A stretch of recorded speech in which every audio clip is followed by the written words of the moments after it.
So as great and wonderful, as this is, right? It's important and fantastic to help feed the poor. Interfaith Worker Justice Committee of Colorado also believes it's important to advocate for social policies that prevent people from becoming poor in the first place. Amen? And it's important to advocate for policies that help lift low-wage workers out of poverty. So one of the reasons we're here tonight is to talk about the Employee Free Choice Act, because we believe that labor unions are actually one of the most effective anti-poverty programs that this country has ever known.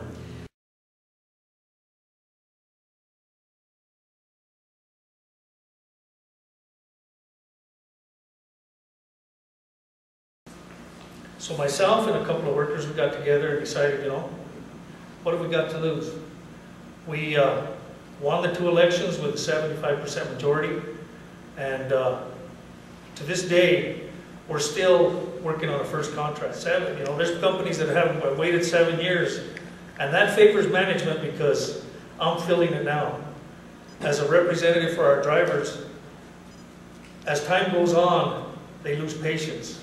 As time goes on, they want results. As time goes on, management wins.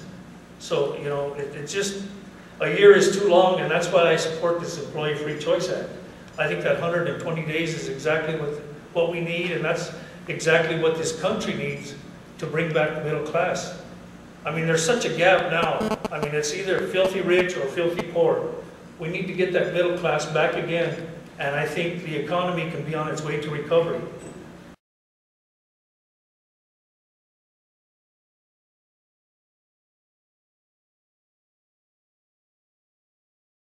We go out and we hear stories from workers about how high healthcare is right now for those lucky ones that actually have it.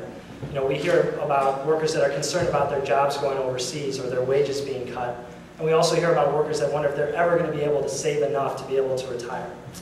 So we all know the indignity that comes from those types of feelings, from not being able to provide for your family. And we know what kind of effect that can have on the community. And I'm not here tonight to paint a dire picture of desperation and despair. I'm here to offer a solution. And as Reverend Daniel talked about it, that solution is the Employee Free Choice Act. So I'm asking you tonight to support the Employee Free Choice Act, not because it's the best thing for the labor movement here in Colorado or the labor movement in the country in general, but because it's the best thing for workers like Rick and like Louise